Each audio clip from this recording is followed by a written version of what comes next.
Everyone, I am C Yash Khandelwal and I welcome you to my YouTube channel. तो guys, आज हमारे साथ है बहुत ही स्पेशल पर्सन, बहुत ही इंपॉर्टेंट पर्सन और बहुत ही इंस्पिरेशनल पर्सन, जिनकी जर्नी मेरे लिए बहुत इंस्पिरेशनल है, बहुत स्पेशल है। मुझे इनकी जर्नी सुन के इतना खुशी हुई है, इतना अच्छा लगा है जिसकी कोई हद नहीं। तो मैंने सोचा कि क्यों ना इनकी जर्नी कवर की जाए इस वीडियो में हमारे चैनल पे, एंड आपको बताया जाए कि रैंक लाना सही में आसान है, डिफ़िकल्ट है पर कोई भी ला सकता है। आसान तो नहीं है, आसान नहीं बोलूँगा मैं, डिफ़िकल्ट है पर ऐसा नहीं है कि कोई नहीं ला सकता, हर कोई रैंक ला सकता है अगर अच्छे से पढ़े तो हमारे साथ है इस चीज़ के लिए आज सीए पूर्वा बत्रा, जिनका इस नवंबर अटैम्प्ट में, इतने डिफ़िकल्ट अटैम्प्ट में AIR 37 आया है, एंड जो आज जिन्होंने कैंपस में फिर अप्लाई किया, कैंपस में she got selected in Colgate, जिसमें सिर्फ एक वैकेंसी थी, पूरे कैंपस में सिर्फ एक वैकेंसी थी कोलगेट में, and she is the one जिसका सिलेक्शन हुआ है कोलगेट में। So you must know how legendary she is. So introduction में पूर्वा के और कुछ भी बताना चाहता हूँ आप सबको कि when I met Purva, she was in CPT, I was in IPCC CA inter. Okay, तो we were in a event together. तो मैंने पूर्वा से जस्ट पूछा कि पूर्वा पेपर कैसा गया CPT का, क्योंकि she was very nice person और एकदम बहुत मस्ती करती थी हमारे साथ, हम बहुत अच्छा लगता था बात करके इनसे। तो मैंने ऐसे ही जस्ट पूछ लिया कि पेपर कैसा गया, आउट ऑफ क्यूरियोसिटी।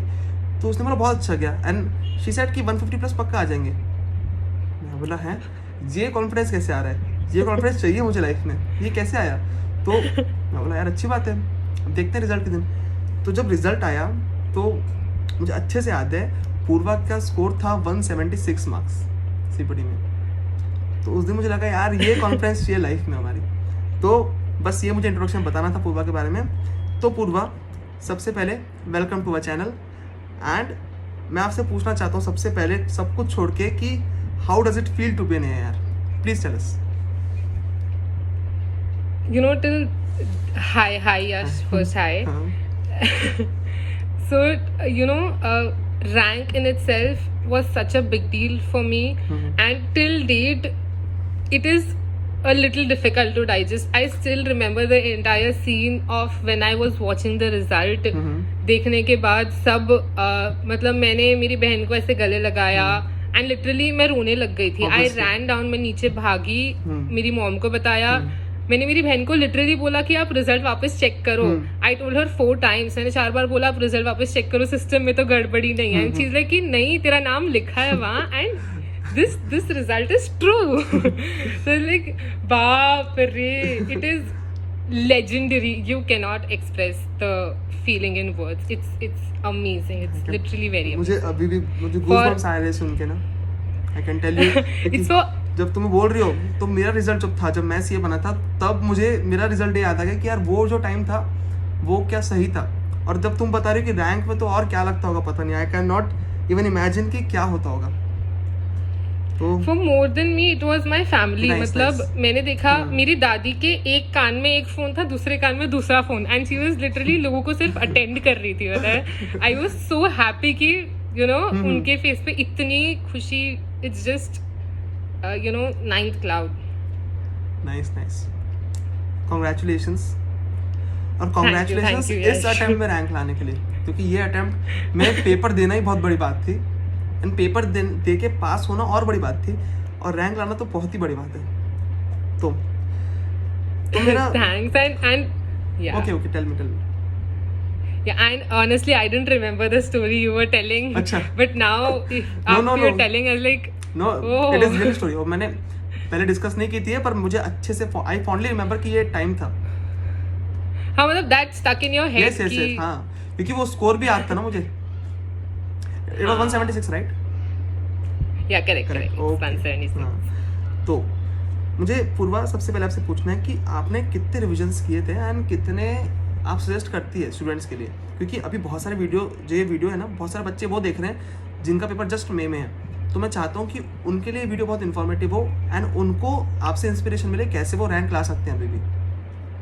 तो मुझे बताइए कि आपने कितने रिविजन्स लिए थे फर्स्ट ऑफ ऑल? ऑनेस्टली हमारे अटेम्प्ट में टाइम बहुत था। ज्यादा था हमारे पास, Okay. तो नहीं, you but- can not compare my attempt. No, but- I did 5 to 6 okay, revision. But that was disadvantage, right? मतलब इतना टाइम मिलने के बाद आपकी एफिशिएंसी इतनी कम होती है एंड इतना डिस्टर्बेंस था उस टाइम पे, तो ऑब्वियसली टाइम तो बहुत 10-11 महीने का था, बट हम समझ सकते हैं कि उतने 5-6 महीने में भी उतनी पढ़ाई होती है जितना नॉर्मल बच्चे पढ़ सकते हैं ना, उतनी पढ़ाई ही होगी उसमें, मुझे ऐसा लगता है. अगर आपने एक्स्ट्राऑर्डिनरी किया हो तो पता नहीं, करेक्ट. बट पढ़ाई उतनी ही हुई होगी, ज़्यादा नहीं हो सकती, क्योंकि इतना डिस्टर्बेंस था, पोस्टपोनमेंट बहुत ज़्यादा था. आई अच्छे से रिमेम्बर, मैंने पूरा टाइम देखा स्टूडेंट्स के साथ कि कितना स्टूडेंट्स को कितनी दिक्कत हुई इसमें. तो टाइम ज़्यादा तो नहीं था, बट आपने 5-6 रिविजन्स किए थे.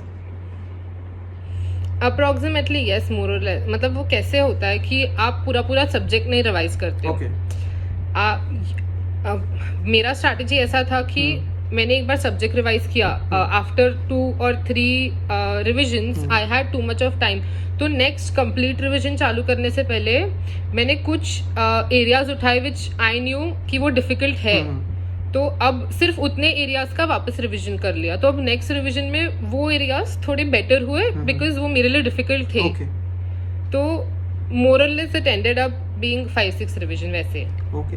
तो मैंने पहले भी मेरे वीडियोस में बोला है कि guys 3 revisions is must for passing, 4 is very good, 5 is almost a rank, 6 is पक्का रैंक. तो ऐसा होता ही है. बट पूर्वा, अभी बहुत सारे बच्चे होंगे जो वीडियो देख रहे हैं, उनके 3 रिविजन मुझे ऐसा लगता है हो गए होंगे, 3 रीडिंग्स हो गई होगी. जो बच्चे शुरू से पढ़ रहे हैं, कब से, दिसंबर एंड जनवरी से पढ़ रहे हैं, उनकी 3 रीडिंग्स तो अभी तक हो गई होगी. तो व्हाट डू यू सजेस्ट कि अभी और 2 रिविजन्स करने चाहिए उनको? मेरा ऑनेस्टली ये मानना है कि अभी तक आपने जो किया, जो पढ़ा, वो गया. अभी आपके हाथ में नेक्स्ट 30 डेज है. नहीं, ऑन अ सीरियस नोट कि आपने पढ़ा, it's very good, it's very good. If you haven't study, आपके पास अभी भी 30 डेज है, तो and 30 days are not less. And what I would also suggest is, instead of आप नंबर ऑफ रिविजन्स बढ़ाओ, आपको थरोली कोई सब्जेक्ट पढ़ना चाहिए. अगर 4 दिन में एक सब्जेक्ट हो रहा है, इंस्टेड आप 2 दिन में पढ़ रहे हो लेकिन आप ढंग से नहीं पढ़ रहे हो, तो the revision is of no use. Had I been in their place, तो मैं एक रिविजन करती बट थरो करती, और उसमें मेरे पास जैसे अगर रिविजन करने के बाद भी देर आर एक्स्ट्रा 5-6 दिन या may be 10 days for example, तो जो मैंने इसके पहले वाले रिविजन में मार्क किए होंगे एरियाज जो मुझे डिफिकल्ट लगते हैं, या मुझे लगता है कि हाँ मुझे ये पढ़ना चाहिए वापस एग्जाम के पहले, क्योंकि मैं भूल सकती हूँ या मैं वापस अटक सकती हूँ, मैं वो चीज़ों को टाइम देती हूँ. क्योंकि इजी एरियाज सबके लिए इजी होते हैं, डिफिकल्ट एरियाज सबके लिए डिफिकल्ट होते हैं. Correct. और अगर आप डिफिकल्ट एरियाज में एस कर लेते हो, then you are ahead of others. So this is what I would suggest कि 30 days are not less. Give your best. 30 days are more. अगर आपने अभी तक रैंक के लिए प्रिपेयर किया है तो don't give up. Do not give up. Okay. 30 days frustration होगा थोड़ा, but it is worth it. It is just 30 days. ये 30 days के बाद you will be after, वो 20 days तो वैसे एग्जाम के निकल जाते हैं, तो ये 30 days you have to give your best. ऐसा समझो कि ये आपकी लाइफ की आखिरी एग्जाम है, एंड क्योंकि बहुत लोगों की होगी डेफिनेटली बहुत लोगों की होगी, तो ऐसा समझो ये फेयरवेल है, और फेयरवेल हम कितना खुशी से और कितना पैशनेटली मनाते हैं, तो वैसे उस पैशन से ये एग्जाम दो. आई डोंट थिंक आप खुद मोटिवेटेड नहीं रहोगे फिर आगे इसको परस्यू करने के लिए for 30 days giving your best.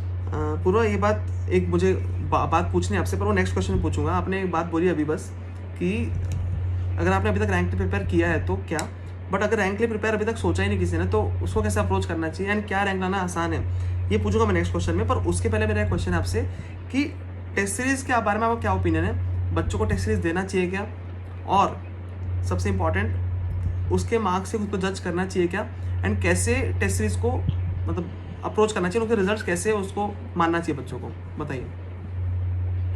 Okay, so as per my suggestion एक टेस्ट सीरीज बेर मिनिमम करना ज़रूरी है, क्योंकि इससे आपको आपके एरिया ऑफ वीकनेसेस समझते हैं. If it's a practical subject तो आपको समझता है कि आप कैलकुलेशन मिस्टेक्स कर रहे हो या नहीं. अगर कर रहे हो तो आप एग्जाम टाइम पे केयरफुल रहोगे या डबल चेक करोगे. फॉर थियोरी सब्जेक्ट्स आपको फॉर्मेट जम रहा है क्या, फॉर प्रैक्टिकल सब्जेक्ट्स ऑल्सो कि आपको फॉर्मेट जम रहा है क्या. क्वेश्चन लिखना डिफिकल्ट हो जाता है लोगों के लिए, कैलकुलेटर पे सॉल्व हो जाता है, लेकिन जब आप लिखने पे आते हो तो पेन अटकता है, क्योंकि समझता नहीं है कि पेपर पे डाले डाले कैसे. कैसे, correct. And second thing is time management. That is the most, वो मेरे लिए बहुत जरूरी था समझने के लिए कि एक बार मुझे टाइम मैनेजमेंट आ गया देन मुझे वापस टेस्ट सीरीज देने की जरूरत नहीं है. तो अगर मेरा 3.5 घंटे में हो रहा है तो आई हैव टू इंश्योर कि 3 घंटे में पेपर खत्म करना है, मतलब करना है. क्योंकि अगर आप 100 मार्क का लिख के आओगे तब आपको जाके वो उसमें से मार्क्स देंगे. आप लिख के 70 मार्क का आओगे तो फिर तो क्या ही मतलब ना. सही बात, करेक्ट, एकदम करेक्ट. इसलिए तो पूर्वा, मेरे नेक्स्ट 2 क्वेश्चन कंबाइंड है कि अभी जो बच्चे May 2021 में पेपर दे रहे हैं उनको कैसे अप्रोच करना चाहिए रैंक के लिए. और दूसरा क्वेश्चन मेरा ये है कि क्या कोई भी रैंक स्कोर कर सकता है जो अभी भी हार्डवर्क करने के लिए तैयार है. क्योंकि जैसे आपने बोला अभी पिछले क्वेश्चन में पूछा था जब कि अगर आपने रैंक के लिए प्रिपेयर किया तो अभी अच्छे से पढ़िए और रैंक ला लीजिए. बट मैं आपको बताना चाहता हूँ ये चीज़ कि बहुत सारे बच्चे ये हैं जिनके अभी 3-4 रिविजन्स हो गए हैं एंड वो जितने अच्छे से पढ़ रहे हैं उनके 470 मार्क्स 450 प्लस मार्क्स आ ही जाएंगे. बट उनके मतलब रैंक के लिए 5 या 10 मार्क्स से छूट जाते हैं बच्चे. बहुत सारे बच्चे ऐसे होते हैं जिनके 470, 475, 480 मार्क्स आते हैं बट रैंक छूट जाता है. तो मेरा मतलब पूछने का मतलब ये है कि क्या कोई भी रैंक स्कोर कर सकता है क्या, एंड अगर कर सकता है तो उसको अभी May 2021 के लिए क्या करना चाहिए. Okay, so one thing I will tell you, I haven't scored a rank in CPT, I haven't scored a rank in IPCC, and if I have scored a rank in CA final, then literally कोई भी ला सकता है rank. If you have it in you कि मुझे करना है तो होगा. लेकिन अगर आप सोचोगे कि मुझसे नहीं हो पाएगा तो नहीं ही हो पाएगा.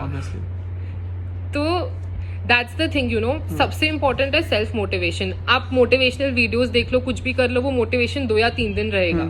उसके बियॉन्ड कोई मोटिवेशन नहीं चलता. It's all in your head. अगर आपको करना है तो you have to decide that you want to do it.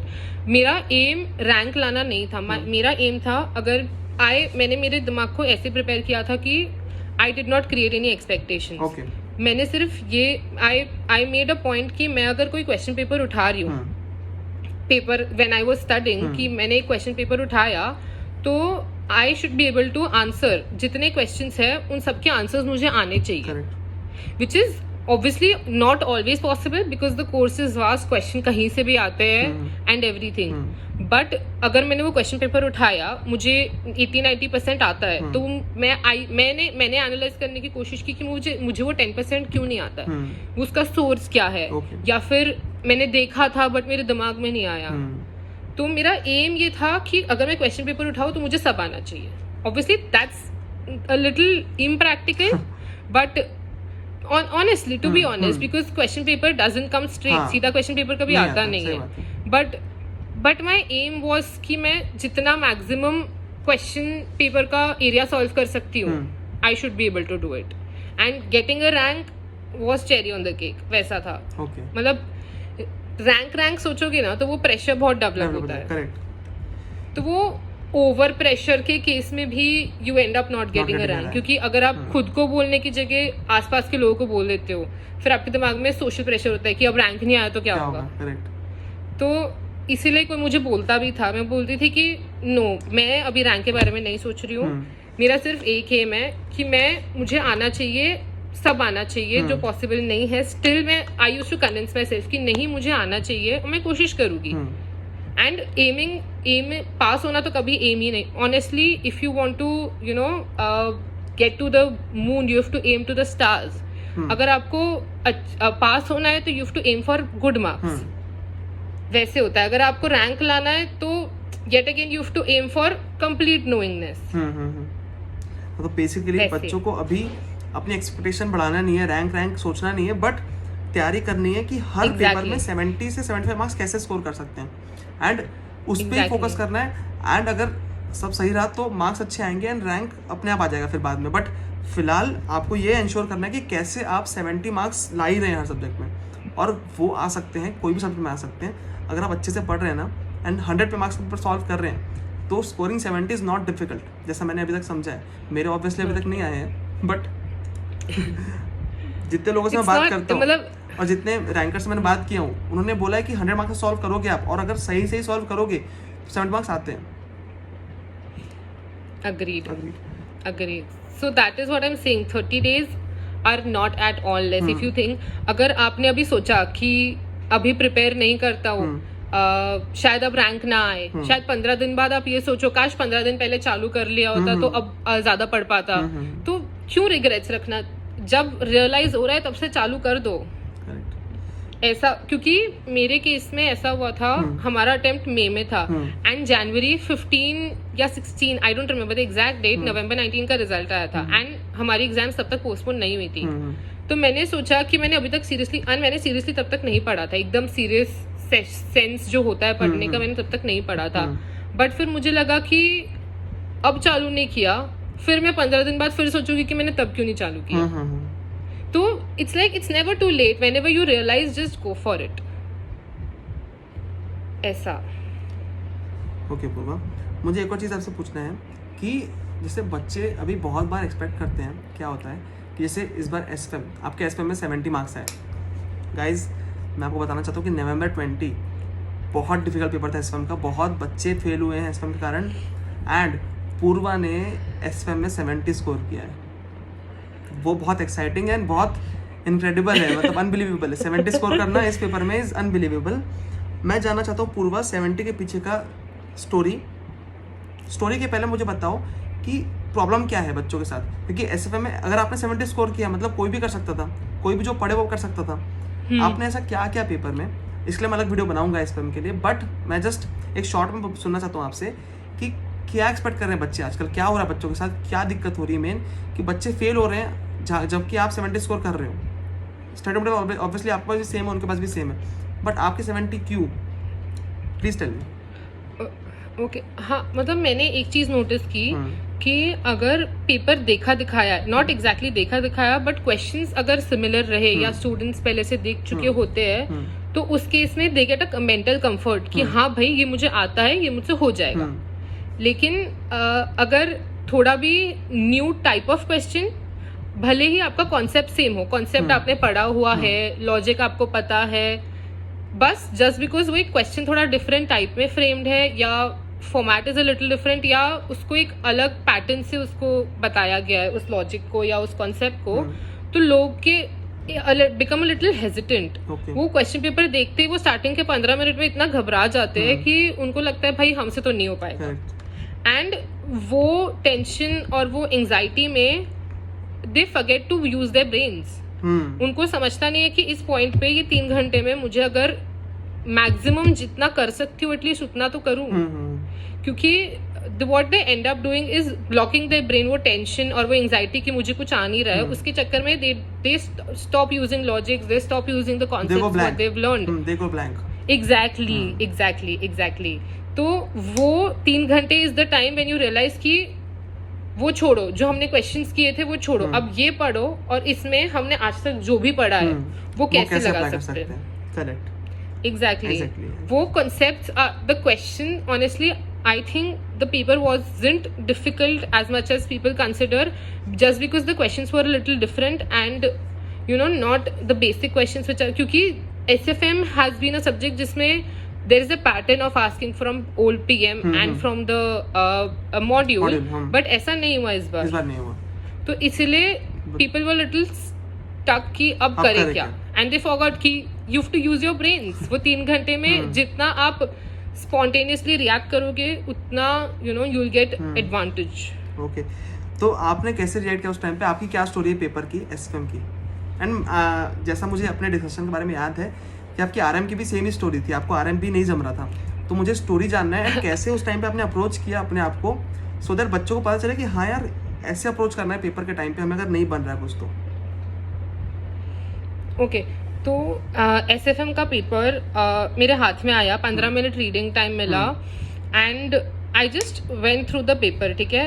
तो मुझे रियलाइज हुआ कि it is not going to be the basic SFM paper जो हमेशा आता है, तो just irrespective of the time constraint I had, I close my eyes for like 10 seconds 15 seconds, I took deep breaths and then I decided कि मुझे एक एक करके, जैसे हर क्वेश्चन का एक सब पार्ट होता है, तो वैसे आई डिसाइडेड मुझे कौन से क्वेश्चन का कौन सा सब पार्ट आता है, एंड देन स्टार्टेड वैल्यूइंग कि अगर मुझे पहला सब पार्ट अच्छे से आता है और फर्स्ट क्वेश्चन का सब पार्ट अच्छे से आता है और 5th क्वेश्चन का आता है, तो अब मुझे सेकेंड सब पार्ट किसका बेटर आता है।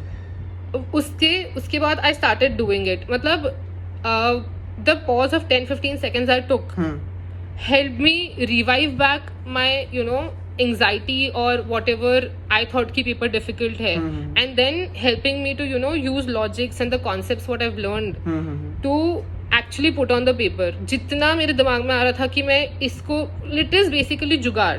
आपको इससे इसके थ्रू ऐसा हो सकता है, ये अगर आपको समझ गया तो you ace through the paper. वो थोड़ा प्रेशर आता है, बट उस टाइम पे सेल्फ डाउट से ज्यादा सेल्फ बिलीफ जरूरी होता है. एग्जैक्टली. वो अगर आप कलेक्ट कर पाओ वो 3 घंटे के अंदर, if you are able to keep yourself together, तो उससे बेटर कुछ नहीं है.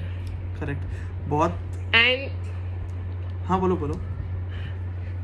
For the RM paper, correct, the paper was a little disaster. What happened, it was open book, तो obviously इतना कोई पढ़ता नहीं है जितना हम बाकी सब्जेक्ट्स पढ़ते हैं. एंड हमको 2 दिन का छुट्टी था, बिकॉज तो I studied 1.5 day DT. RM का पेपर नेक्स्ट डे, एक दिन पहले 3 बजे तक मैं DT ही पढ़ रही थी. And then I started studying RM. तो अब दिमाग में वो एक गिल्ट भी था कि मैंने अच्छे से प्रिपेयर नहीं किया सब्जेक्ट को. तो I sat in the exam, बहुत बुक्स मतलब सब मैं तो जो बेसिक अल्फाबेट डिक्शनरी होती है वो भी लेके गई थी, बट ऑब्वियसली टाइम नहीं मिला मुझे उसमें से कुछ भी देखने का. नहीं मिलता वहाँ, टाइम बिल्कुल नहीं मिलता. And I started reading. पहला केस स्टडी नहीं जमा, दूसरा नहीं जमा, तीसरा ऐसे 1-2 क्वेश्चंस जमे. And literally I got so tense and anxious. मुझे नहीं पता मैं क्या करने वाली थी, और टाइम चालू हो गया लिखने का. 2 घंटे निकल गए एंड आई रीच नोवेयर. मैंने जो भी लिखा था, everything was I knew was so vague, nothing was precise, and I didn't think they were the right answers, or whatever I was writing was not entirely what they were expecting. तो I got so anxious कि 2 घंटे निकल गए, अब क्या. I went to the washroom. I literally cried for like 2 minutes. You literally cried? मैंने मेरा in between the paper, because मुझे पता था कि if I don't revive back myself, I'll spoil this paper, and I didn't want that to happen. I went to the washroom. I cried for 2 minutes. मैंने मेरा मुंह धोया, मेरे pocket में चॉकलेट था, मैंने चॉकलेट खाया, and then I came back. I felt so fresh. मैंने उसके बाद हार्डली बुक खोली होगी, और मैंने पूरा पेपर मेरे लॉजिक से लिखा. MCQs तो वैसे, हाँ, मोर और लेस पेपर जो मैंने कॉन्सेप्ट अभी तक, क्योंकि I had read the module for like 4-5 times. Obviously learn तो किया नहीं था, बट पढ़ने के टाइम पे जो कॉन्सेप्ट समझ में आए, वो कॉन्सेप्ट्स को अपने वर्ड्स में डाल के लिख दिया. क्योंकि 2 घंटे बचे थे, and my let's say 3/4 of the paper was still left. अगर मैं बैठ के ढूंढने लगती तो मेरा पेपर भी छूट जाता. तो इसलिए आई जस्ट काम माई सेल्फ. मैंने बोला अब जो आता है ना अपने को उसमें से लिखेंगे, जितना आता है जैसा आता है, लेकिन पेपर नहीं छोड़ेंगे. कुछ तो मार्क्स मिलेंगे. 4 में से 1 देगा, लेकिन देंगे तो सही. तो I decided to, I think that was the right decision to, go cry it out for like a minute. I wouldn't suggest anybody to do that in between a paper. But that was my way of, getting myself back together. Whatever works for you, just do it. And just because it was open book and I had 4 hours, I did that. You can't do that in 3 hours paper. तो अब मुझे बताओ पूर्वा कि आपके RM का score कितना था? I scored 70. क्या बोले, मतलब मैं समझ नहीं पा रहा हूँ कि क्या है. मतलब देखो, अब मैं स्टूडेंट्स को ये बोलना चाहता हूँ कि आप प्लीज़ देखो ये चीज़ कि वो बैठ के वहाँ रो रही थी ना, तो ऐसा तो नहीं है कि उसको सब बन रहा होगा, बहुत होशियार लड़की है तो इसलिए उसने कर लिया. ऐसा नहीं है. उसने जितने कंसेप्ट पढ़ा था वहाँ पे खुद को उसने ब्रिंग बैक किया. उसने सोचा कि हाँ मुझे अच्छे से सॉल्व करना है, एंड उसने 100 मार्क्स पेपर सॉल्व करके आया वहाँ पे, एंड इसी कारण उसके मार्क्स आए हैं इतने अच्छे. एंड ऑन दिस नोट मुझे आपको सबको ये बताना चाहता हूँ कि scoring 40 in a paper is not difficult.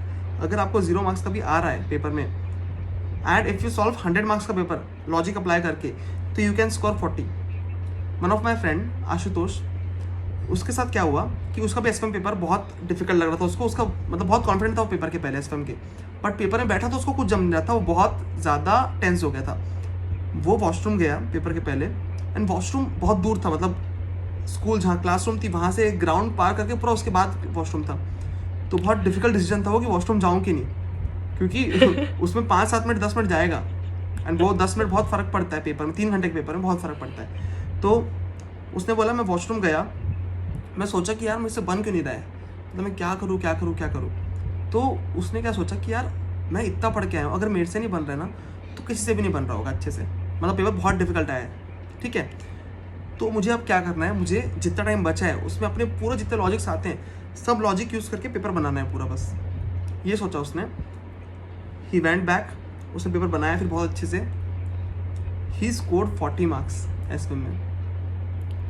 आप सोचो अगर वो टेंस हो जाता और वहीं छोड़ देता पूरा पेपर, या फिर वो टेंस होके ब्लैकआउट होके नहीं लिखता अच्छे से, तो 40 नहीं आता, उसका ना अटेम्प्ट रह जाता पूरा.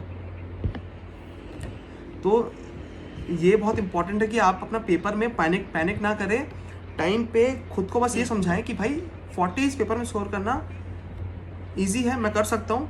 और पूरा लॉजिक जितना आता है, जितना आपने पढ़ा है, पूरे कंसेप्ट अप्लाई करके वहाँ जुगाड़ करके, जैसे पूर्वा ने बताया, जुगाड़ करके 100 मार्क का पेपर सॉल्व करके आओ, तो 40, 45, 50 कुछ भी आ सकते हैं. और अगर आप पूर्वा जैसे हैं तो 70 भी आ सकते हैं, है ना पूर्वा? You should always give it a try, but don't expect too much. हाँ, पेपर देने के बाद. ऑब्वियसली, बट ट्राई तो कर सकते हैं. वी कैन एक्सपेक्ट कि 40 तो आ ही जाएंगे ना, क्योंकि मेरे साथ भी ऐसा हुआ है बहुत. Don't give up. That's the entire aim. कि छोड़ो मत, गिव अप मत करो, कुछ तो लिख के आओ. ओके. आप अगर if you reach the CA final तो आपको आता तो होगा ही ना, कुछ लॉजिक्स होंगे आपके दिमाग में, कॉन्सेप्ट्स होंगे, इतना अंडरस्टैंडिंग तो रहता है, आप कुछ तो लिख के आ ही सकते हो, तो वो कुछ ना कुछ में मार्क्स मिल ही जाते हैं डेफिनेटली. करेक्ट. तो पूर्वा, मेरा एक नेक्स्ट क्वेश्चन ये है कि जो नवंबर के पेपर्स थे, ये टाइम बहुत डिफिकल्ट था पूरे सीए स्टूडेंट्स फ्रेटर्निटी के लिए, क्योंकि मुझे याद है 21 नवंबर से पेपर थे, 20 नवंबर तक ट्विटर पे ट्वीट्स थे, 2-2 लाख ट्वीट्स थे कि पेपर नहीं हो रहे हैं, पेपर नहीं हो पाएंगे, ये सेंटर पे ये सेंटर नहीं है, यहाँ ये अवेलेबल नहीं है. मतलब पेपर के दिन तक इतनी एंजाइटी थी बच्चों में. और सिर्फ पेपर के दिन नहीं, पूरे 9 महीने पहले जुलाई मई अटेम्प्ट का बात चल रही थी, वो मई जुलाई हुआ, फिर जुलाई अगस्त हुआ, फिर वो कैंसिल हो गया, फिर वो नवंबर हुआ, फिर नवंबर मई का जून हुआ, जून का जुलाई हुआ. हाँ. और एक 4 बार पोस्टपोन हो गया था हमारे फिर एग्जाम. नवंबर हुआ, फिर नवंबर का भी पोस्टपोन हो गया. फिर आखिरी में बच्चों को ये लग रहा था कि अब नवंबर भी नहीं होगा, अब पेपर होंगे ही नहीं. तो ये जो टाइम था, इसमें आपने कैसे मैनेज किया? कोविड-19 इतना पीक पे था, उस टाइम पे आपने कैसे डिस्ट्रैक्शन से और कैसे मैनेज किया? क्या स्टोरी आपकी उस टाइम की? क्योंकि वो टाइम बहुत डिफिकल्ट था, क्योंकि बच्चों को 10 महीने से बच्चे पढ़ रहे थे, पागल हो रहे थे, और सब ये सोच रहे थे कि बस भाई हमारा एग्जाम ले लो अब बस. तो वो टाइम कैसा था, मैं जानना चाहता हूँ. Yeah, so all of this I think started in like Feb March, और मार्च में जब लॉकडाउन हुआ तो what people जो लोगों ने जनरली किया कि they stopped studying. उनको लगा एग्जाम तो पोस्टपोन होना ही है. एंड ठीक है, अगर पोस्टपोन होना होगा नहीं होना होगा, जो ICI बोलता है कि एग्जाम हम पे छोड़ दो, आप पढ़ो, वो ऑब्वियसली उनके बोलने के लिए आसान है, हमारे लिए उसको कोप करना डिफिकल्ट है, but it is difficult but you can do it. छोड़ दो ना जो उनके हाथ में है. आपके हाथ में अगर पढ़ना है तो कोशिश तो करो. अगर आप दिन भर ट्विटर पे बैठे रहोगे और सिर्फ चेक करते रहो पोस्टपोन हुई क्या नहीं हुई, तो पोक करो कि करो पोस्टपोन करो, तो that is not going to help. तो व्हाट मेरे केस में क्या हुआ, what advantage I had, I did not start using Twitter at all, and for that matter any social media. If I would have started, that's a loop, you just get into it, you want कि अब क्या update आया, अब क्या update हुआ. हाँ, तो वो उसकी वजह से, because I was in touch with quite a few of my friends, and they used to tell me ऐसा हुआ वैसा. मैंने बोला तू चुपचाप फोन साइड में रख, तेरे हाथ में पढ़ना है, पढ़ाई मत छोड़. अगर हो गई तो क्या. The entire idea in my head what kept me motivated was exactly even if there is a 1% chance कि मेरी एग्जाम होने वाली है, I wouldn't want to risk my attempt, I wouldn't want to risk my hard work कि just because मैंने ऐसा सोचा कि एग्जाम पोस्टपोन हो सकती है इसलिए मैंने नहीं पढ़ा, and everything is gone for a toss then. What have you done till date is of no use because you did not study आगे. So that's one thing. Other thing is कि Covid जब चालू हुआ इतनी negativity फैल गई थी.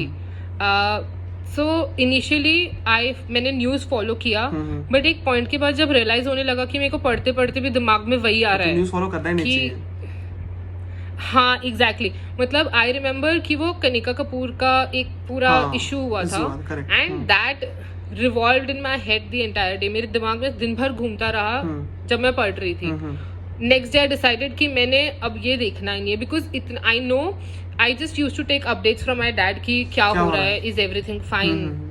हाँ कि केसेस बढ़ रहे हैं, कि कितना कॉशियस होना चाहिए हमको, और बस उससे ज़्यादा कुछ नहीं. मैं न्यूज़ नहीं देखती थी इरिस्पेक्टिव, क्योंकि वो मेरे दिमाग में बहुत ज़्यादा नेगेटिविटी क्रिएट कर रहा था जो मुझे लगा कि मेरे कंसंट्रेशन में बहुत अफेक्ट कर रही है. And for a long term thing, जिस टाइम तक अगर मेरे को कोई आके ऐसे बोलता था कि एग्जाम पोस्टपोन होने वाली है, तो मैं उसको ये बोलती थी कि जब तक institute is not giving me a notification in my hand, मैं नहीं मानूंगी. भले किसी ने बोला, किसी इंटरनल सोर्स के थ्रू आपको पता चला या जो भी है, टिल द टाइम मेरे हाथ में वो नहीं आता, वो इंटरनल सोर्स के हाथ में भी नहीं है. अगर एग्जाम पोस्टपोन नहीं हुई तो वो इंटरनल सोर्स आके थोड़ी बचाएगा. करेक्ट. तो that was the entire thing कि you know it is difficult to focus, but अगर आपने सोचा है कि नहीं मेरे से तो पढ़ाई होने नहीं वाली है, तो डेफिनेटली नहीं होगी. लेकिन you have to be consistent, that is the entire key. Because I studied a lot initially, that helped me subsequently a lot. Okay, तो इनिशियली आपने पढ़ाई किया, बट जैसे अब मे एग्जाम पोस्टपोन हुआ तो उसके बाद क्या रिएक्शन था आपका, कैसे उसके बाद आपने कोप अप किया, कैसे पढ़ाई की? क्योंकि जब एक बार मई का जून हुआ, जून से जुलाई हुआ, फिर वो पोस्टपोन होकर कैंसिल ही हो गया पेपर. तो जुलाई में जब पेपर कैंसिल हुआ तब आपका रिएक्शन क्या था? अभी तक तो ठीक है कि हाँ पेपर हो सकते हैं तो मैं पढ़ती हूँ, हो सकते तो पढ़ती हूँ, बट अब जब जुलाई में कैंसिल हो गया कि नहीं यार अब तो नवंबर ही होगा, तो उस टाइम पे क्या टाइम सिचुएशन थी आपके साथ? एंड जो जुलाई से नवंबर तक का पीरियड था वो कैसा था? ओके, तो जुलाई तक everybody was a little frustrated, including me, because I also got a little tired कि कितना पढ़ना पड़ रहा है, और it was a long period, लंबा ऐसा टाइम था. I came in around November, December, and already जुलाई हो गया था. 2 जुलाई 4th या 5th जुलाई को पोस्टपोनमेंट अनाउंस हुआ था. तो मैंने डिसाइड किया कि एक ब्रेक लेना बहुत ज़रूरी है, नहीं तो वो पाइल अप होते कोई काम की नहीं रहेगी पढ़ाई. तो मैंने डिसाइड किया कि July month I take a break, and then अगस्त से मैं पढ़ना चालू कर दूंगी. But July and August, entire month, my family had COVID, and it was not in phase. It was actually in phases. पहले मेरी mom, she was a little serious, तो she did not work. मतलब ऐसे काम वाम सब, क्योंकि maids भी नहीं आ रही थी. There was issue of food, ये वो, and I and my dad, we were the only people जो negative थे. Okay. एंड एवरीबडी सब बाकी सब क्वारंटीन थे. तो घर का काम एंड एवरी बाकी चीजें कोऑर्डिनेट करना, मेडिसिन इंश्योर करना, एंड वो काढ़ा वाड़ा एंड एवरीथिंग. तो my entire month of August went in that, and believe me it was one of the worst phases, क्योंकि इतना वो कोविड इज नॉट लाइक कि आपको फिजिकली इनकेपेबल करता है, but it is a lot heavy on the mental extend also. Exactly. तो वो सब ठीक होने के बाद भी it took me a little time, like 10-15 days, and for get a little normal, कि मैं सोच सकूं कि मुझे पढ़ना है, क्योंकि तब तो पढ़ना इम्पॉसिबल था. तो then I started studying back in September, 10th or 15th September I started back studying. तो and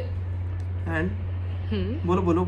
and it was October and then November से तो एग्जाम्स चालू होने वाली थी, तो मैंने फिर 50 डेज 40 डेज का जितना स्केड्यूल था उसके हिसाब से स्केड्यूल किया. एंड देन जब एग्जाम, बिकॉज इतना हो गया था, हम घर पे बैठे थे, कहीं जा नहीं रहे थे, लॉकडाउन एंजॉय नहीं किया, कुछ किया नहीं, तो ऐसा इतना पाइल अप हो चुका था ना कि जब लास्ट पोस्टपोनमेंट हुआ उसके बाद I broke. I literally was like ये क्यों हो रहा है? इससे ज्यादा सहा नहीं जाएगा. But somehow you know, keeping it all together, I knew I had to do it. Obviously I still know कि I did not give my best. अच्छा. क्योंकि लास्ट में आते मैं इतनी फ्रस्ट्रेट हो गई थी कि मैंने पढ़ना बहुत कम कर दिया था. मुझसे नहीं हो पा, टू बी ऑनेस्ट नहीं हो पा रहा था, क्योंकि इतना लॉन्ग पीरियड था. उसके बाद बीच में इतना कुछ हुआ, तो it was a little mentally exhausting. Correct. और मैं खुद को ऐसे मोटिवेशंस ढूंढती थी खुद के लिए. एक motivation used to work for a period of like month और 2 months और 3 months. मेरे मोटिवेशंस खत्म हो गए थे. Something like you know exams के बाद I will go on a vacation, that's a motivation for me, and it can be anything else for anybody, but वो एक मोटिवेशन एक पॉइंट तक काम में आता है. And I had literally you know खत्म हो गए थे मेरे पास मोटिवेशंस, तो अब मैं क्या करूं. But you know at the end सिर्फ एक मोटिवेशन बचा था कि अभी तक जो मेहनत की है उसका फल मिलना चाहिए, वो पानी में ना जाए. हाँ, सिर्फ वो ही एक मोटिवेशन बचा था जिसके लिए मैं पढ़ रही थी. तो यू आर टेलिंग मी कि आपने जुलाई के बाद सितंबर तो कुछ नहीं पढ़ा, फिर सितंबर से फिर से पढ़ा, एंड उसके बाद भी आपने रैंक लाया. तो that tells me and that tells us कि आपने जो पहले पढ़ाई की है टिल जुलाई, वो कंसेप्चुअली कितनी स्ट्रांग थी कि आपने सिर्फ अभी 40-50 डेज पढ़ा ना आपका रैंक आ गया. तो वॉज इट कंसेप्चुअली इतनी कंसेप्चुअली स्ट्रांग पढ़ाई थी आपकी कि सिर्फ लक था? ये बताओ बच्चों, क्योंकि आप अब बच्चों का सुन के ऐसा लगेगा कि यार जैसे 40 दिन पढ़ के रैंक ला ली, ये तो बहुत होशियार है, या तो ये बहुत लकी है, ऐसा कुछ है. बट ऐसा आप बताइए, मतलब मैं जानना चाहता हूँ कि ऐसा कुछ है क्या कि आपको क्या लगता है कि सिर्फ 40-50 डेज पढ़ के भी रैंक आया, तो ऐसा क्यों आया? ऐसे आपने क्या पढ़ाई की थी जुलाई के पहले? ओके, सो मुझे ऐसा लगता है what work for me was consistency. I knew, मेरी लोगों से बात होती थी, people during the you know entire loop of tweets and everything of postponement, nobody was actually studying. And मुझे realize हुआ कि हाँ मैं पढ़ रही थी, and I didn't want to break that, क्योंकि मैंने एक बार छोड़ दिया तो मैं नहीं पढ़ पाऊंगी वापस. You know, one thing what helped me was definitely consistency, and the second was understanding. First या सेकेंड जो रिवीजन था उसमें मैंने इंश्योर किया भले ही 4 के 5 दिन लग जाए या 5 के 6 दिन लग जाए, मुझे ये चीज समझ में आनी चाहिए. It is difficult to rectify, but it becomes easier अगर आपने वो चीज समझी है. और एक बार समझ ली ना, वो दिमाग में बैठ जाती है. That happens. तो समझने के बाद, एक बार पढ़ने के बाद, आपने 4 बार पढ़ लिया है जुलाई तक, 3 या 4 बार पढ़ लिया है, उसके बाद रिवाइज करने को टाइम नहीं लगता. क्योंकि आप इतनी बार, इट्स लाइक वो सबकॉन्शियसली मेरे अंदर बैठा था. अगर कोई मुझे एक स्टेटमेंट का फर्स्ट वर्ड बोल देना, मैं बचा हुआ स्टेटमेंट बोल दूंगी. तो ऐसा बैठ गया था क्योंकि इतनी बार पढ़ लिया था. And what also help me a lot कि जब भी I wasn't motivated enough to study और आई वाज एग्जॉस्टेड, जैसे 7-8 बजे के बाद it is difficult to study a little. मैंने इतने रिविजन सुने हैं हर सब्जेक्ट के. मैं YouTube पे, टेलीग्राम पे, मैं ऐसे वॉक करते करते या बेड पे लेटे लेटे मैंने हर सब्जेक्ट के रिवीजन सुने. अब अगर मैं कोई टॉपिक कल कवर करने वाली हूँ या मैंने आज कवर किया है और मुझे लगता है उसको रिवाइज करना है, तो मैं सिर्फ सुनती थी. एंड उसने इतना हेल्प किया है for me to retain stuff literally. And that was not a small period, right? It was a very long period. एंड उसको इतनी बार पढ़ने के बाद तो वो दिमाग में वो रिविजन्स भी बैठ गए थे. तो that also help me a lot. Okay, तो गाइज कंसिस्टेंसी बहुत इंपॉर्टेंट है. कंसेप्चुअली पढ़ाई करो और छोड़ो मत आखिरी तक. जितना पढ़ सकते हो अभी पढ़ लो, क्योंकि क्या पता अगर आप पढ़ते रहें अच्छे से तो रैंक आ जाए. एंड मैं बताना चाहता हूँ कि लक क्या होता है. Who is lucky? Luck is when preparation meets opportunity. ठीक है, तो अगर आप पास कोई अपॉर्चुनिटी आई कि जैसे आपका पढ़ा हुआ क्वेश्चन आ गया पेपर में, तो उसके लिए इम्पॉर्टेंट है कि आपने वो पढ़ा होना चाहिए। तो luck is when preparation meets opportunity. तो आपको प्रिपेयर्ड होना पड़ेगा लकी होने के लिए भी। तो लकी होने के लिए भी आपको मेहनत करनी पड़ेगी। ऐसा नहीं कि आप बिना मेहनत के जाएंगे, लकी होके पेपर पास हो जाएंगे और रैंक आ जाएगा। तो for you to be lucky you have to work very very very hard in the back end. Definitely. And what I also think is कि luck तब काम में आता है जब आपको 400 में पास होना है। करेक्ट। It is नहीं, honestly वो luck works for your 10-15 marks, okay? तो if you are aiming कि मुझे 400 ही आ जाए और वो luck ने साथ नहीं दिया तो शायद 10 मार्क कम आ गए and you fail.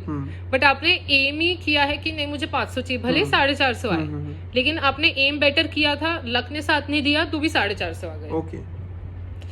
तो at least you prepare, you know, it is always said, you prepare your best and, you know, be ready for the worst. Correct. Exactly. So you need to be mentally prepared for the worst and give maximum and best what you can. तो पूर्वा, बहुत अच्छा लग रहा है बात करके आपसे। मुझे और जानना है आपसे कि क्वेश्चन जब पेपर का टाइम था, जो 16 दिन थे आखिरी के, उस टाइम पे कुछ आपके साथ अलग कुछ हुआ? आपने लास्ट डे कैसे अप्रोच किया सब्जेक्ट्स को? एंड कुछ उस टाइम पे भी, क्योंकि टाइम बिल्कुल अच्छा नहीं था, नवंबर टाइम वैसे ही बहुत डिफिकल्ट था। एंड वो जो पेपर के 16 दिन होते हैं ना, वो डिफिकल्ट वैसे ही होते हैं। उसमें बहुत लोग बच्चे पेपर दिन बाद डर जाते हैं, रोते हैं, पैनिक करते हैं, तबीयत खराब होती है, बहुत चीज़ें होती है इसके बीच में। तो आप साथ कोई सब्जेक्ट कोई स्टोरी है क्या, या फिर क्या हुआ, कैसे रहे वो 16 दिन आखिरी के? हाँ, तो पहला पेपर देख के आने के बाद मेरा एम होता था कि आके मैं थोड़ा कोर्स कवर कर लूँ ताकि नेक्स्ट डे कंप्लीट डे के लिए बर्डन ना हो। लेकिन प्रॉब्लम ये होता था कि मेरा दिमाग इतना एग्जॉस्टेड होता था कि कुछ दिमाग में ही नहीं जाता था। तो टू बी ऑनेस्ट हार्डली 2 या 3 पेपर्स होंगे जब मैंने जिस दिन पेपर से आके पढ़ा है। मैं ऐसे 9-10 बजे सो जाती थी and next day morning I used to get up and study. Morning कितने बजे उठते थे आप? 6 बजे। अब for me sleep is very important, क्योंकि अगर आप सोए, मतलब मेरे केस में ऐसे होता है कि इफ आई डोंट स्लीप तो मेरा दिमाग ही नहीं चलता है, और अगर दिमाग नहीं चल रहा तो पेपर में तो क्या ही लिख के आओगे। तो including the exam leave period मैंने कभी स्लीप के साथ और फूड के साथ कॉम्प्रोमाइज नहीं किया है, which is very basic but very important. And दो 16 डेज मेरे दिमाग में सिर्फ एक चीज थी, मुझे ये 16 डेज वापस एक्सपीरियंस नहीं करने, because they are so much full of anxiety, so much pressure, so much tension, and I am not overstating this. Because your 6 months, 10, because in our case 10 months का मेहनत was based on those 16 days, and to be precise in those 3 hours. तो it was so much pressure, but honestly मैं हर paper के पहले रोई हूँ। Yeah, my crying was also a little consistent, but that was because there is so much of, because आपने 6 महीने में ये भी कवर किया वो भी कवर किया, but वो 1.5 दिन में कवर करना बहुत बहुत मुश्किल है। So what worked for me, one thing was that I had pre-planned कि मुझे किस दिन किस पॉइंट पे क्या पढ़ना है, exactly the sequence of what I need to study. Second is the analysis of what is important and what is not important. I'm not saying not to cover not important part, but not important cover करने के चक्कर में अगर आपका important छूट रहा है तो then it's not done. तो आपको प्रिपेयर होकर रहना पड़ेगा कि अगर टाइम नहीं होता है तो मुझे क्या पढ़ना है। तो that's the most important thing कि bare minimum ये तो कवर करके जाना है, फिर टाइम मिला तो ये भी करना है, क्योंकि वो 1.5 दिन कैसे निकलता है वो पता ही नहीं चलता। Plus, what also worked for me was Maggie, that my comfort food, because that used to help me to, reduce a little stress. Taking 15-20 minutes off my studies, having my food with my family, that also helped a lot. And specifically what happened in my audit paper was... paper next day था, हाँ। Audit में actually क्या हुआ कि paper next day है and शाम को 6 बजे तक मेरा काफ़ी कोर्स बचा है, ठीक है। एंड दोज वो पूरे ऐसे बड़े चैप्टर्स थे, बैंक, इंश्योरेंस, जो 4-5 पीछे के बड़े चैप्टर्स है वो बचे थे, और स्टैंडर्ड्स ऑफ ऑडिटिंग बचा था। एंड 6 बजे मैंने पढ़ना बंद कर दिया, क्योंकि मुझे इतना टेंशन और इतना प्रेशर आ रहा था कि मैं लिटरली रात के 12 बजे तक सिर्फ रोई थी उस दिन। बंद कर दिया पढ़ना? मैंने कुछ भी नहीं पढ़ा। हाँ, मैंने मेरे डैड को बोला कि मुझे नहीं देना एग्जाम, मैं नहीं करूँगी। एंड मेरे डैड ने बोला नहीं देना है ना, तो ठीक है, चलो अपन कल वेकेशन पे चलते हैं। तो मैं और रोने लग गई कि ऑब्वियसली आप ऐसे क्यों बोल रहे हो, आपको मुझे समझाना चाहिए। तो एंड इन बिटवीन मैंने मेरे सीनियर को कॉल किया कि I don't know what is happening, but मेरे से पढ़ाई नहीं हो रही है। तो उसने बोला कि ही टोल्ड मी कि bare minimum standards of auditing करके जा, एंड बैंक मैंने ऊपर ऊपर से गो थ्रू किया। तो literally I am so thankful of my senior Harshil, he was actually in my office. तो he help me so much at that point of time कि standards of auditing I next day, so 12 o'clock night I did not study anything. Next day morning में 6 बजे उठी, मैंने 4 घंटे में standards of auditing पढ़ा। बाकी जो बड़े बड़े चैप्टर्स थे उसके खाली जो क्वेश्चंस या पॉइंट्स मैंने मार्क किए थे, सिर्फ बहुत रैंडमली वेगली ऊपर से देखे, एंड मैं पेपर देख के आई। And believe me, standards of auditing I think 30-35 marks का बेयर मिनिमम आता है, एंड स्टैंडर्ड्स मैंने एक भी मिस नहीं किए थे वो 4 घंटे में। तो वो मुझे इतने हेल्प किए, एंड मोर इम्पोर्टेंटली स्टैंडर्ड्स में एक चीज हेल्प की कि मैंने मार्क करके रखा था कि मुझे कौन से क्वेश्चंस पास्ट में आ चुके हैं। जो पास्ट में आ चुकी है मैंने सिर्फ वही पढ़ के गई, क्योंकि मेरे पास टाइम नहीं था और मुझे 4 घंटे में सारे स्टैंडर्ड्स खत्म करने थे। And that definitely help me. Past questions plus RTP plus MTP जो पास्ट में पेपर्स में आ चुके हैं, मैंने सिर्फ वही क्वेश्चंस करके गए। एंड लिटरली अगर मुझे 56 भी मिले हैं ना, 56? तो दैट्स, हाँ, I got 56 in audit, and that's the lowest.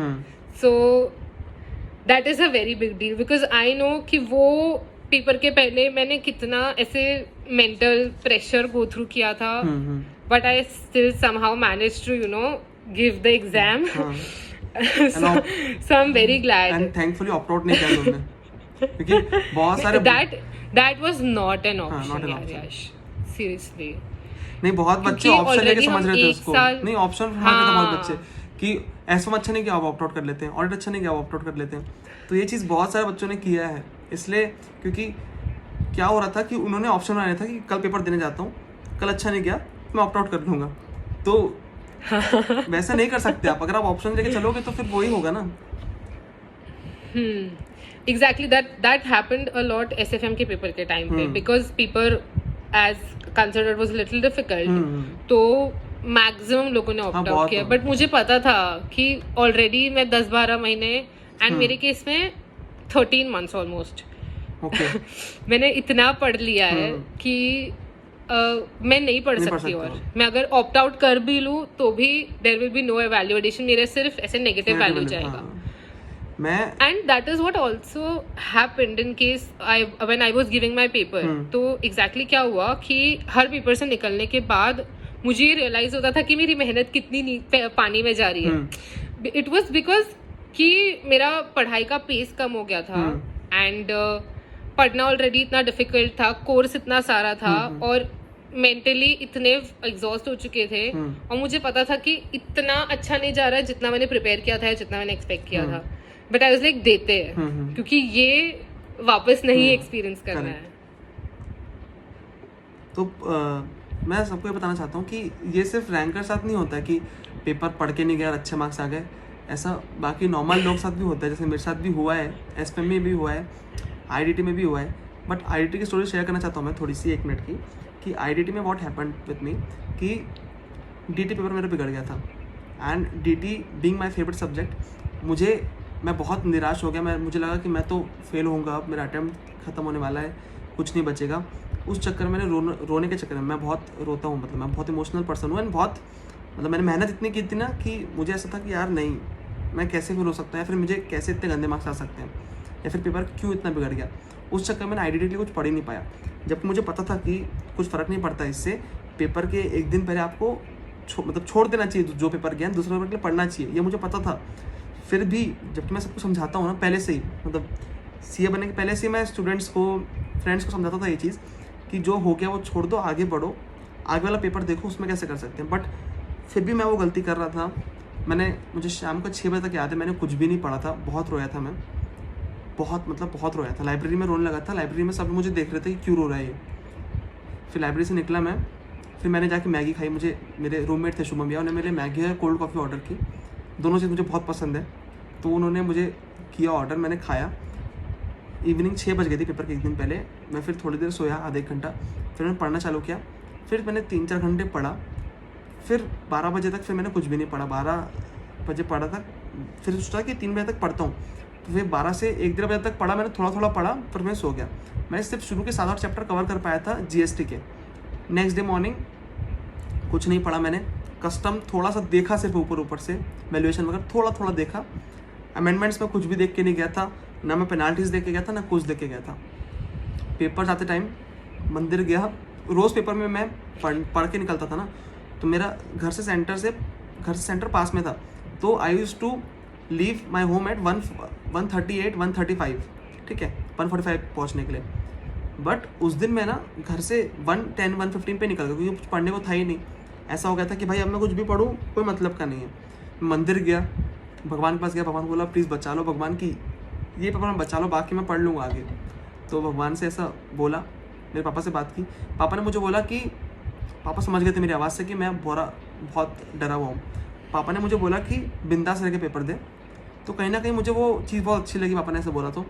And paper में जाते आते सेंटर में मेरा रूम चेंज हो गया, तो उससे पता नहीं मेरी कोई थोड़ी सी पॉजिटिव फीलिंग आई।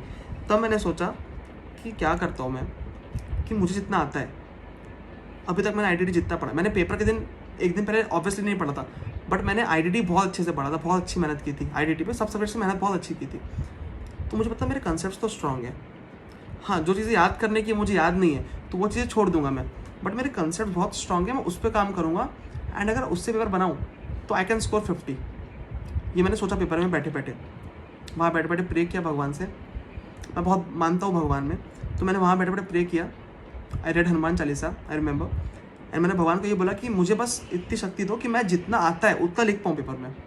बस पेपर आया, पेपर में मैंने देखा मैं पेपर देख के समझ में आया कि पेपर बहुत कंसेप्चुअल है। अगर किसी ने कंसेप्चुअली पढ़ा है, अच्छे से थॉरो रीडिंग की है, उसको ही बनेगा पेपर। फर्स्ट क्वेश्चन मुझे याद है अच्छे से, कॉस्ट पेट्रोलियम पे आया था। कॉस्ट पेट्रोलियम आईडीटी में सर्कुलर है उसका। अगर वो बहुत सारे बच्चे पढ़ते नहीं वो, पर मैंने अच्छे से पढ़ा हुआ था, तो क्वेश्चन सबके लिए बहुत नया था, मेरे लिए भी नया था। बट मैंने क्या सोचा कि लॉजिकली कैसे सॉल्व कर सकते हैं इसको। लॉजिकली जितने मेरे कंसेप्ट उससे बनाया, पूरा पेपर बनाया। I solve 85 marks paper. 15 marks की पेनाल्टीज आई थी जो मैं बना नहीं पाया था, मुझे याद ही नहीं थी, लास्ट डे नहीं पढ़ा था। तो I got 64 out of 85। 64 out of 85 उस पेपर में, जिस पेपर में मैंने एक दिन पहले कुछ भी पढ़ाई नहीं की है। एंड अमेंडमेंट्स देख के नहीं गया हूँ मैं आईडीटी में, जबकि मेन नवंबर 19 अटेम्प्ट्स के लिए बहुत अमेंडमेंट्स आए थे नवंबर 19 अटेम्प्ट में। मतलब मुझे याद है 90 पेजेस के अमेंडमेंट थे हमारे आईडीटी में। मैं कुछ भी देख के नहीं गया था। ऑब्वियसली मुझे पहले के याद थे, बट उस दिन पर्टिकुलर डे पेपर के एक दिन पहले कुछ देख के नहीं गया था। तो I just want to tell you कि पेपर अच्छे से लिखना बहुत इंपॉर्टेंट है, पेपर में परफॉर्मेंस बहुत इंपॉर्टेंट है। उससे आपका स्कोर बहुत कम भी हो सकता है, बढ़ भी सकता है। And if I can score exemption बिना पेपर में एक दिन पहले पढ़े, तो कोई भी स्कोर कर सकता है। बस मुझे इतना ही कहना था। तो पूर्वा, बस सॉरी बीच में मैं आपको इंटरप्ट किया थोड़ा सा, बस इतना बताने के लिए। I love listening to your stories. नहीं, बस इतना बताने के लिए कि सिर्फ ऐसा नहीं कि सिर्फ रैंकर एक है तो उसके साथ ऐसा हो रहा है, नॉर्मली लोग के साथ भी ऐसा होता है। मेरे एसएम में भी हुआ है, बट वो मैं कवर करूँगा कभी बाद में आपके साथ। अभी टाइम है पूर्वा के लिए। तो पूर्वा, मेरा नेक्स्ट क्वेश्चन, और अब बस अपन वीडियो ख़त्म करने वाले हैं। अपन बहुत एंड तक पहुँचना, मैं चाहता नहीं है कन्वर्सेशन एंड हो, but we have to stop somewhere. मैं जानना चाहता हूँ कि रिजल्ट के दिन क्या हुआ, उस दिन की स्टोरी, आपके पेरेंट्स का रिएक्शन, आपके रिलेटिव्स का रिएक्शन, उस दिन कितने कॉल्स आए, क्या हुआ, कितना रोए आप, कैसा लगा उस दिन। मतलब मुझे सिर्फ उस दिन की स्टोरी चाहिए अभी। ओके सो जैसा मैंने बोला कि मैं बैठी थी रिजल्ट देखने, मेरे फ्रेंड का कॉल आया कि रिजल्ट आ गया है। कितने बजे आया और सुबह से क्या किया वो भी सुनना है, क्योंकि वो भी बहुत इंपॉर्टेंट होता है। मतलब उस दिन इतना, जैसे मैं फ्लाइट में ट्रैवल कर रहा था रिजल्ट के दिन पे मेरे, आप क्या कर रहे थे सुबह से? 4 बजे रिजल्ट आया था मेरा, आपका रिजल्ट कितने बजे आया था एंड क्या कर रहे थे सुबह से आप, एंड कैसा लग रहा था? अराउंड 2 बजे रिजल्ट आया था। मतलब ऑब्वियसली डेट उनने बताई थी, उनने बोला था या तो फर्स्ट की शाम को आएगा या सेकेंड मॉर्निंग को आएगा। तो पहली चीज तो मैंने वेबसाइट देखना ही बंद कर दिया। मैंने सब कर लिया जो मुझे डिस्ट्रैक्ट कर सके। आई डिड नॉट फोकस कि मुझे रिजल्ट देखना है। मतलब मैंने खुद को पोक भी नहीं किया कि ठीक है रिजल्ट आएगा, 5 मिनट बाद पता चलेगा ना आने के, 10 मिनट बाद पता चलेगा, लेकिन पता चल जाएगा कभी ना कभी। तो आई स्टॉप्ड बॉदरिंग कि रिजल्ट कब आएगा। एंड उस दिन बजट था, तो मैं मेरे डैड के साथ बैठी, हमने बजट देखा थोड़ी देर। तो ऐसे I did a lot of things. मैंने फोन यूज नहीं किया बस, क्योंकि वो फोन पे फिर सब अपडेट्स देते रहते, अभी नहीं आया, अभी आया, क्या चल रहा है। I kept my phone aside and मैंने डिसाइड किया कि जाने से पहले अपने फ्रेंड्स जिन लोगों ने अटेम्प्ट दिया उनको मिल के आती हूँ, क्योंकि फिर रिजल्ट जैसा भी हो पता नहीं अभी कैसा होगा, तो एटलीस्ट मिल तो लेते उसके पहले खुशी खुशी। तो मैं मुझे जस्ट कॉल आया मेरे फ्रेंड का कि मैं बस निकल ही रही थी, उसने बोला रिजल्ट आ गया है। ओके। तो आई मैंने उसको पूछा उसका रिजल्ट क्या है। It wasn't a positive one, तो आई गॉट लिटिल टेंस। मैं थोड़ी वो डर गई कि अगर कि ये पास नहीं हुआ तो अब मेरा क्या रिजल्ट होगा। हाँ, तो मैं जाके बैठी, मेरे फोन पे खुल नहीं रहा था, तो फिर मैंने मेरे भाई का लैपटॉप लिया। मेरा भाई मेरे पीछे था। I still remember the entire scene. मैं टेबल पे बैठी थी, मेरी बहन मेरे बाजू में थी। एंड पहले ऑब्वियसली मैंने मेरा पास या फेल देखा, एंड देन आई सॉ 527। तो मुझे लगा हो सकता है रैंक हो, क्योंकि 500 प्लस है तो पॉसिबिलिटी होती है। तो डर तो लग रहा था जब मैं रिजल्ट खोल रही थी, लेकिन ज्यादा डर तब लग रहा था जब मैं मेरिट लिस्ट खोल रही थी। ओके। इतना ऐसे धक धक हो रहा था ना, बट जैसे ही खोला आई वाज लाइक 37 या 37, and I just hugged my sister and I started crying. And मुझे literally विश्वास नहीं हो रहा था। मैंने बताया, मैंने मेरी बहन को बोला 4 बार रिजल्ट देखो, वापस देखो, वापस देखो, वापस देखो। And I went down to meet my parents, and मैंने मेरी मॉम को गले लग के भी बहुत रोया। मेरी मॉम भी बहुत रोई। And she had just got operated 2 days back. उनका लेग का कुछ ऑपरेशन था, and she forgot about it. मतलब ऐसे कि वो ऐसे नॉर्मली चल के बाहर आई खुशी खुशी। मैंने बोला मम्मा आपका ऑपरेशन हुआ है, यू नीड टू सिट। वो सब भूल गई। मेरे डैड इतने खुश, लिटरली उस दिन इतने कॉल्स आए। मैं 1-2 हफ्ते तक सिर्फ खुद को कैचअप करने की कोशिश कर रही थी, पता है। Calls, social media, everything. It was so overwhelming, and I am telling you, I'm very grateful. So grateful of everything, you know. I don't know if it worked for me or I worked for it, but I'm very grateful for whatever happened. It was one hell of an experience जो कोई और चीज़ से नहीं मिल सकता। जो आपने मेहनत की है, at the end वो रिजल्ट दे रही है, and plus that's in CA final, so it is a very big deal. Just can't tell you how big it is for me. मैं खुद बता नहीं सकता। मैं सुनते मुझे कितने गूज़बम्स आए। मुझे मेरा दिन याद आता है सबसे पहले कि मेरा रिजल्ट डे क्या था, कैसे मेरे पापा मम्मी रोए थे, कैसे चिल्लाए थे हम तीनों एक साथ। जैसे मैंने बोला मैं पास हो गया, तो जो रिएक्शन था, जो कॉल्स थे रिलेटिव्स के, उस दिन मैं 3-4 घंटा सिर्फ कॉल्स पे था, और बहुत कॉल्स मिस हो गए थे उसमें भी। मतलब मुझे याद नहीं कितने मैसेज, कितने कॉल्स थे। मैं तो पूरा, मतलब वो दिन बहुत, मतलब इतना ज़्यादा ओवरवेलमिंग था। तो मैं बार बार बच्चों को सिर्फ यही बोलता हूँ कि यार सिर्फ वो रिजल्ट का दिन इमेजिन करो और पढ़ो अभी, और जिस दिन आप पास होंगे ना, तो आपने जितना इमेजिन किया होगा उससे 10 गुना ज़्यादा अच्छा होगा वो रिजल्ट का दिन। मतलब आप imagine 100 times you can not even imagine कि उस दिन रिएक्शन आपका, आपके फ्रेंड्स का, आपके पेरेंट्स का क्या होगा। नेक्स्ट लेवल होता है जो भी होता है। फर्स्ट मुझे मेरा दिन याद आता है, नेक्स्ट मुझे आता है मेरे फ्रेंड्स का जब रिजल्ट आया था, चिराग एंड प्रियांशी का। उसके 2 अटेम्प्ट पहले नवंबर 18 में। तो हम लोग दिन भर से परेशान थे, मतलब मुझे डर था, मतलब चिराग को मुझे डर था कि चिराग बत्रा, तो उसका और मुझे डर था कि डीटी में मार्क्स कितने आते हैं उसके, 40 आ जाना चाहिए, प्लीज़ 40 आ जाए बस डीटी में, इतना हम सोच रहे थे उसके लिए। नेक्स्ट डे रिजल्ट आता है, प्रियांशी को तो पक्का सबको पता था पास होगी वो, शी इज़ एक्स्ट्रॉर्डनरी, ठीक है, तो वी आर एक्सपेक्टिंग वो पास होगी। जैसे उसने रिजल्ट खोला, उसके मार्क्स 500 प्लस आए, उसने रैंक देखा, उसका AIR 15 आया। उसके बाद जैसे चिराग ने देखा रिजल्ट, चिराग ने मार्क्स देखा, उसके मार्क्स सिर्फ 2 मार्क्स कम आए थे उसके, एंड उसका रैंक था AIR 17। तो दोनों ने साथ में रिजल्ट देखे ना, एक साथ बैठे हुए थे। तो जब जैसे ही चिराग को मैंने कॉल किया, चिराग ने मुझे बोला ब्रो AIR 17, तो मैंने बोला प्रियांशी का, नहीं बोले मेरा 17 है, प्रियांशी का 15। मैं बोला क्या, तो मतलब जैसे दोनों का रैंक आया तो मैं इतना ज़ोर से स्क्रीम किया मैंने मेरे रूम पे।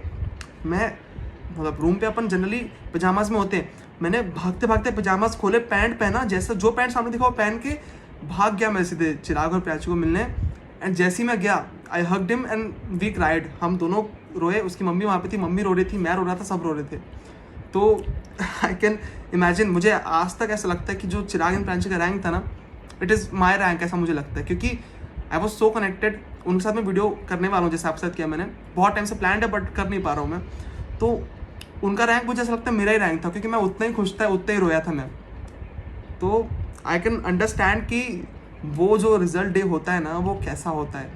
तो मैं जितने बच्चे ये वीडियो देख रहे हैं, आपसे सिर्फ यही बोलना चाहता हूँ कि प्लीज़ यार उस दिन के लिए पढ़ लो, जितनी मेहनत कर सकते हो सब कर लो अभी, क्योंकि वो जो रिवॉर्ड देगा ना वो दिन, जितना रिवॉर्डिंग होगा वैसा एक्सपीरियंस लाइफ में और कुछ नहीं होगा। मुझे नहीं लगता इसके बाद लाइफ में वैसा एक्सपीरियंस आपको आ सकता है। Definitely. It's amazing. It's something you should work hard for. तो पूर्वा, that brings us to the end of this Yes. video. तो आप फाइनल टिप कुछ देना चाहती, कुछ बोलना चाहती लास्ट में कंक्लूड करने के लिए, सिर्फ जो भी आपको बोलना है लास्ट में, क्या बोलना चाहती, क्या मैसेज है आपका सबके लिए? Okay. So पहली चीज़, do not underestimate yourself. आपको समझना पड़ेगा कि आप में बहुत पोटेंशियल है जो आप एक्सप्लोर कर सकते हो। जस्ट बिकॉज आपने अभी तक नहीं पढ़ा है डजंट मीन आप आगे ना पढ़ो। There is always hope for improving, and I will suggest you to give 150%। 100% वो होता है जो हमको पता है हम कर सकते हैं। 150% is pushing yourself beyond your limits. If you can, you should. मतलब I would suggest you to अपने कंफर्ट जोन से जब तक आप बाहर नहीं निकल, अगर आपको लगता है कि आप आज 4 टॉपिक्स कवर कर सकते हो तो go for 5, push your self. And self motivation and self belief is the key, क्योंकि अगर आपके अंदर वो बोलते हैं ना आग नहीं है तो आप नहीं कर सकते। एंड बहुत सारे सिचुएशंस आएंगे when you actually doubt your self, your capabilities. Talk to people around you. Watch videos. Whatever you think necessary, do it. If you think taking a break is necessary, do it. ये मत सोचो कि मैं break लूँगा या break लूँगी तो मेरे आधा घंटा या 1 घंटा वेस्ट हो जाएगा। अगर 1 घंटा बुक के सामने बैठे हो, पढ़ाई नहीं हो रही है, तो ब्रेक लेना बनता है। अपने आप को पनिश मत करो, and don't take your studies as burden, because if you do, it will be difficult for you to study ahead. Take it as an opportunity to be better, to learn more, and to something you look forward to. अगर आप ये सोचो कि मुझे पढ़ना पड़ेगा तो आप कभी पढ़ने जाने की इच्छा नहीं रखोगे। लेकिन अगर इफ यू थिंक कि नहीं मैं पढ़ना चाहता हूँ या चाहती हूँ तो it will be easier for you to study, क्योंकि हमको पता है ऐसे वैसे जैसे पढ़ना तो है ही। तो आप मूड खराब करके पढ़ो या मूड अच्छा करके पढ़ो, it is up to you. तो okay, and also never give up and give your best. So thank you so much पूर्वा। ये वीडियो और ये इंटरव्यू बहुत ज़्यादा स्पेशल था, और आप सबको मैं बताना चाहता हूँ कि ये वीडियो बहुत ही कैंडिड और रॉ था। हमने बहुत प्लान नहीं किया था इसको। ये बातें जो भी मैंने बोला या फिर पूर्वा ने बोला है या फिर जो भी बातें हुई है सब इम्प्रॉम्प्टू थी, जो अंदर से आई है वो सब बातें। तो प्लीज़ मेक श्योर कि आप ये बातें अच्छे से सुने एंड अप्लाई करें, एंड जो आपका लास्ट 30-45 डेज जो भी बचा है, या फिर आप जब भी वीडियो देख रहे हैं तब से जो भी टाइम आपके पास बचा है उसमें अपना बेस्ट दें। और मैं बोलता हूँ, ये बात हमेशा बोलता हूँ कि getting a rank is an extraordinary thing, but an ordinary person can do it. कोई भी इंसान कर सकता है। एंड पूर्वा बोलती है, एंड बहुत सारे रैंकर्स को मैंने बोलते हुए सुना कि यार अगर मैं कर सकता हूँ ना तो कोई भी कर सकता है, एंड इट्स लाइक दैट। तो खुद पे भरोसा रखिए, अभी खुद पे फोकस कीजिए, जितना आप पढ़ सकते हो उतना पढ़ लीजिए। लास्ट जो भी टाइम आपके पास बचा है इस वीडियो देखने के बाद, आज से पूरी जान लगा दीजिए। एंड अगर आपने ये वीडियो अभी लास्ट तक देख रहे हैं आप ये वीडियो, तो मेक श्योर कि आप अपना 150% देते हैं, क्योंकि अब ये वीडियो शूट करते टाइम एंड ये पर्पस क्या है इस वीडियो शूट करने का, कि हम चाहते थे, मैं और पूरा दोनों चाहते थे कि ये जो इनकी जर्नी है ये लोगों के पास बाहर आए एंड आप सुने एंड आपकी लाइफ में फ़र्क पड़े। अगर एक भी इंसान ये वीडियो देख के अपनी लाइफ में कुछ बेटर कर लेता है, उसके एग्जाम्स में फ़र्क पड़ जाता है, तो हमारा ये वीडियो बनाने का पर्पस सर्व हो जाएगा। So that's it, thank you so much. अगर वीडियो पसंद आया होगा तो लाइक कर दीजिएगा, अपने फ्रेंड्स के साथ शेयर कीजिए जिनको ये सुनना ज़रूरी है, जिनको सुनना चाहिए ये वीडियो। एंड कौन सा पार्ट पसंद आया प्लीज़ कमेंट में बताइए।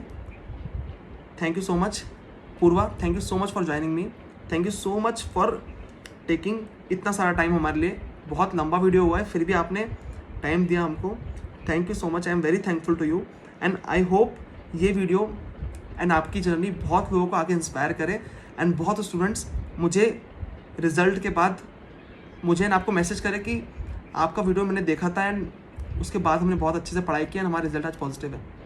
तो thank you so much Purva, thank you so much. Thanks a lot, Yash. It has been amazing sharing these stories with you, and even this is special for me too, because it is literally everything what I gave to my CA final. So thanks a lot for this opportunity. Thank you so much. Bye bye. Bye.